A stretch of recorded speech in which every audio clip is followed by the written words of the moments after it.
Welcome back to the Bottom Shelf. I'm Josh. I'm Keith. I'm Sterling. Joyce, what are we drinking today?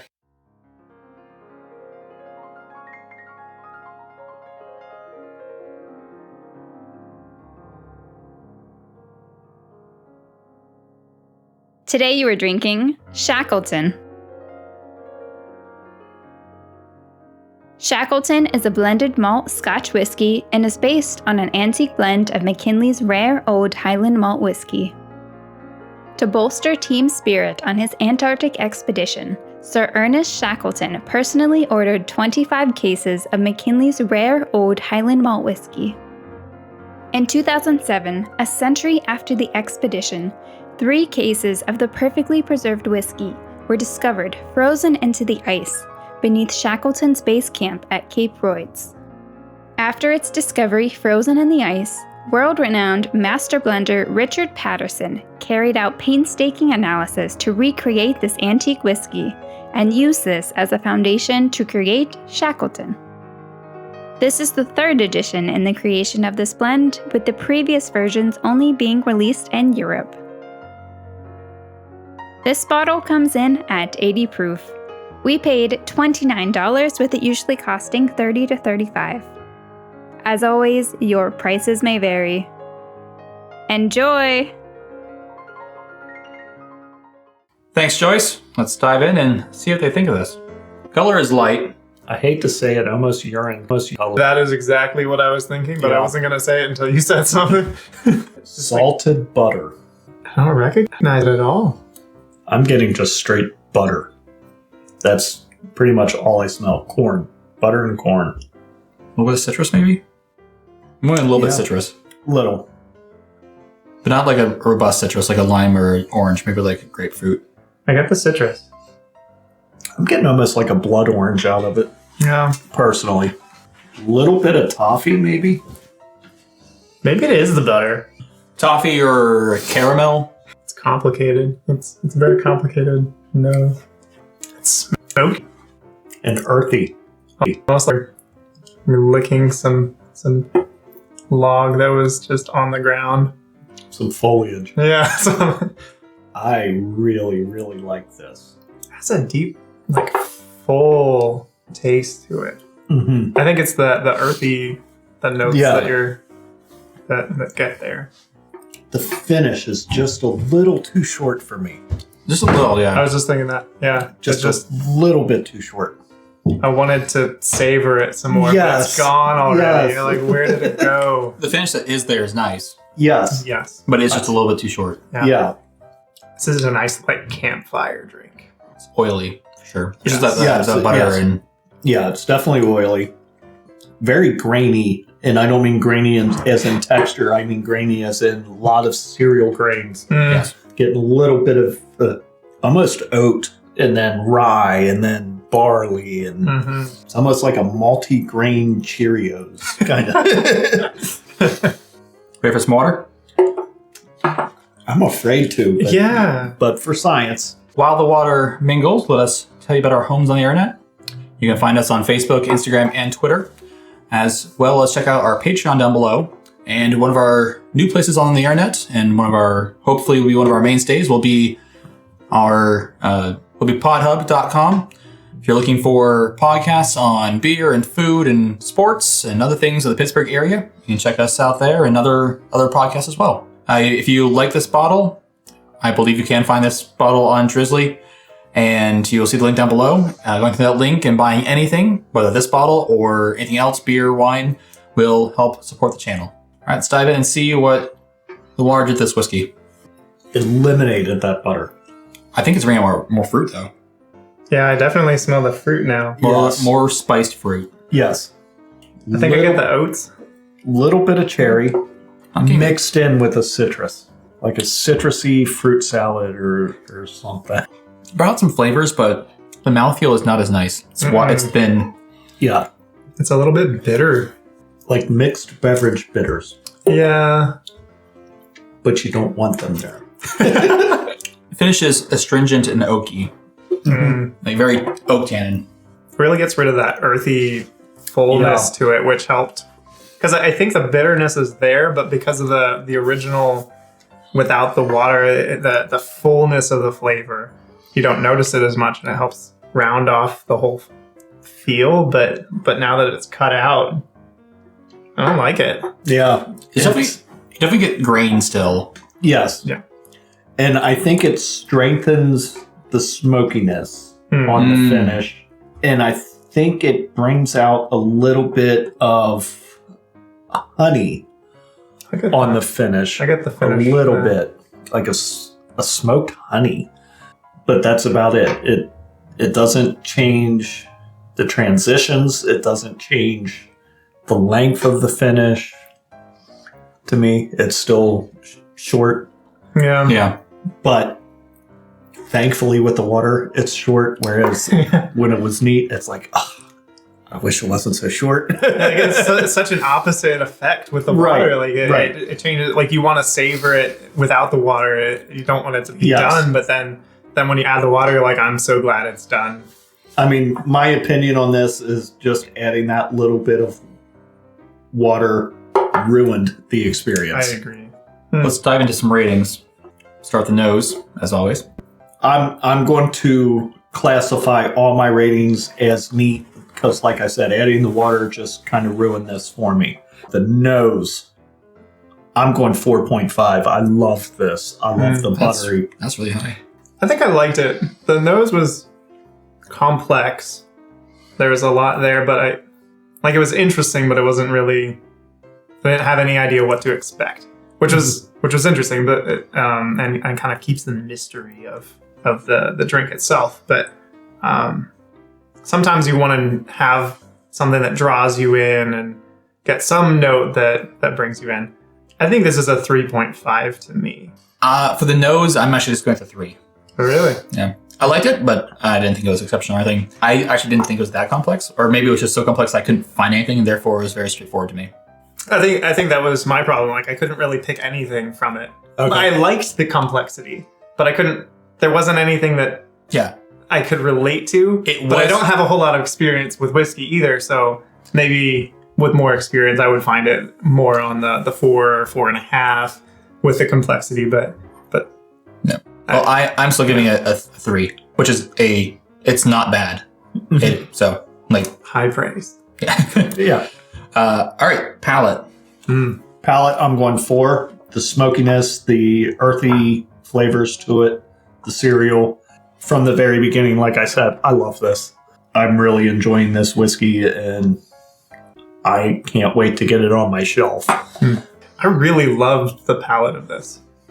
I'm going to give it a 4.5. Like, it was good. It really brought out what I didn't understand or, like, sense with the nose feel itself, and the complexity and all the different notes that hit. It was really good. I would go get this. I'm going to give it a 3.5. I liked it. It was better than the nose. I want to remind everyone at home that I am judging with bias, that I know what this is, and usually have sampled it before in order to kind of get the neck pour out. Finish. Finish. Finish drops down to me to a 3. I like the finish, but I wish it was longer. Like you said earlier, you just want to savor those flavors and enjoy them. And it was just much too short of a finish. I would give it a medium finish, but I want it to be long. Yeah. I want it to be drawn out with these complexities, with these flavors that I was getting. So I have to go with a 3 on the finish just because it's just too short for what this whiskey needs. My thought even drops lower than that. Like, it's just too short. The finish is good, but I think it's just a 2 or maybe even a 2.5 to me. Like it seems like it just needed just a little bit more to get up there. So is that 2 or 2.5? I think we'll go with the 2.5 because generally speaking, I liked it, but it was just too short. I'm going to go 2.5. Same thing. All the flavors of the finish were great, but just too short. Didn't linger long enough. All right, so let's get into the ratings and tasting notes of other sites. All right, the distiller gave this a 79. It's kind of low. But then Whiskey Advocate gave it a 90. Oh, wow. And Tastings.com gave it an 89. Usually all the ratings done by these sites are by one person, not usually a collective or anything, so I see. that's something to keep in mind. Tasting notes from other sites. So this is a basically I just pull in tasting notes from a bunch of different sites I found that reviewed it, and just try to pull in the most common ones. I pulled in a lot for these, and I don't know why I pulled in so many. Nose. Most common notes were apple, vanilla, toffee, cinnamon, malt, lemon, ginger, and ending in a slight peat smoke. Palate. Honey, malt, vanilla, sugar, fruit, apple, pineapple, ending in hints of peat smoke. Okay. Finish. Lingering smoke, chocolate, honey, and orange. All right, so we're going to go into our reveal time. We're going to say what type of whiskey you think this is, what proof you think this is, what you believe the retail price for this bottle is, and what you would be willing to pay for it. Scotch. Flat out. Just too much buttery, too much peat. Proof, I'm going to go 82. Well, what I would pay, I'd be willing to pay max budget on this $30. You can go above max budget for what you'd be willing to pay. I think it's going to be in the 28 to 30 range. Reminds me of a bourbon. I don't know how else to describe that, so I'm going to stick with a bourbon. I think maybe it's a 85 proof. I know it's below 90, I think, but so we're going to stick with 85. Retail price? It does seem quality. So I think I'm going to say 25 to 30. I'd probably spend $25 on it. Okay. I don't know. All right. Have you ever had a Scotch before? I don't know. So probably not. You have now. Okay. So it's very definitely a Scotch then. Okay. Yes. This is a so this whiskey that we're drinking is a blended malt Scotch. Yeah. So it means it's single malt whiskeys from multiple distilleries and then blended together. Oh, I see. Okay. So, But it's definitely a Scotch. but it's Scotch, yeah. I see. So the distilleries were White and McKay. Oh, so that's who produced it, and they own Dalmore and Jura. So likely those distilleries. Proof is 80%. 80 proof. Sorry, not 80%. That'd be 40%. 80 proof. 100% barley because it's single malt. It's blended malt Scotch. Single malt Scotch has to be 100% malted barley. Oh. But with a blended malt Scotch, I mean some of the Scotch could be peated and some of it could not be peated. Okay. Do you know what peated means? I understand that there is such a thing as peat moss, but and there are peat bogs, but I don't really know how that relates to Scotch. Yeah. They're using the peat to ignite the fires that malt the barley. Yeah. So when you so they're burning peat for that versus burning maybe wood or wood or just straight heat.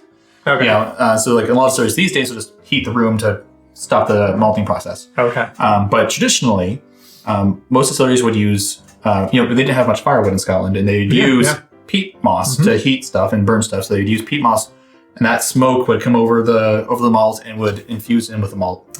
And so that peat particles, the smokiness, comes through fermentation, through distillation, even through aging, to taste smoky in the whiskey. I see. Okay. And that was that vegetative flavor that you were getting. Okay. You were saying tastes like I'm licking a log. Yeah.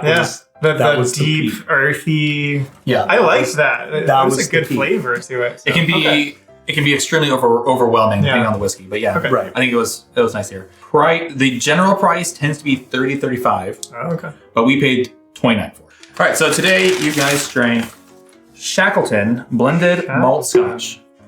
Now I'm gonna turn this around for the camera real quick. Okay. So let's talk about this. In fact, before we talk about it, I'm gonna grab a box that came in to add more information on it. Oh, okay. Sweet. So here's the this is the way it comes in. This is the third rendition of this whiskey. So here's the story. Have you guys heard of Shackleton? I just read something about this the other day. Yeah. Honestly. I think it was I think somebody showed it on Pittsburgh Whiskey Friends. Nope. Never heard of it. Okay. Well, it's not it. It's a person. Oh, okay. Never heard of him then. Yeah. So Sir Ernest Shackleton led one of the most famous expeditions to the Antarctic, overcoming tremendous obstacles to ensure that all his men returned home safely. On that expedition, they took with them a bunch of whiskey. Yeah. And that whiskey was McKinley's Rare Old Highland Malt Whiskey. When they went to excavate the old site of where they were camped out, they had to leave a bunch of stuff behind when they left because they got trapped and all this other stuff. They left a bunch, like several crates of whiskey. And so if you go there, when they went there and they excavated, they retrieved intact bottles of the whiskey. Really? I remember now, I think. Is this the one where somebody went back and tried to recreate the recipe just based off of taste? Wow. Taste and smell, yeah. Yeah. So they, so this was, who was it? Yeah, Richard Patterson, who's also known as the Nose at Dalmore. He's the master blender at Dalmore in Scotland, really well known in the whiskey industry. But yeah, so Richard Patterson basically took one of the intact bottles that got transported. That he smelled it, tasted it, and then tried to create a blend that matched the same flavor profile as that whiskey. Now this is I want to say third attempt because they've done three editions of this. The first few were extremely expensive. And like they packed it the way they packed it back then, which was covering it in straw. Oh. So they packed it the same way. It was like, I think they were European only releases. Yeah. And they were higher proof. This one is the bottom 80 proof, the lowest you can go. Mm-hmm. That's what this is in honor of, is that expedition and that whiskey that they took with them. And also contributions from the sales of this whiskey will be made to the Antarctic Heritage Trust, based out of New Zealand. Okay. The more we talk about this guy, I watched a documentary about his adventure with the Indiana State Museum. Like they had a whole movie about his adventure in Antarctica. It's very interesting, but wow, that's interesting. Yeah, so the idea is that you're tasting whiskey that tastes similar to the ones that they had on that trip. I like it. Yeah. And for those listening on our podcast, if you're interested in this, you are looking for, actually, that is a slightly blue bottle. I was going to say, is the bottle, is it the whiskey or? No, I think it's the bottom of the bottle's got a little tint of blue on it. Yeah. Oh, yeah, it does, doesn't it? So it's got a little tint of blue.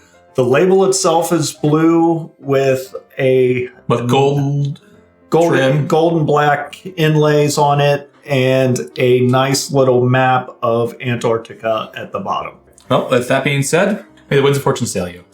May you sail a gentle sea. May it always be the other guy who says, This drink's on me.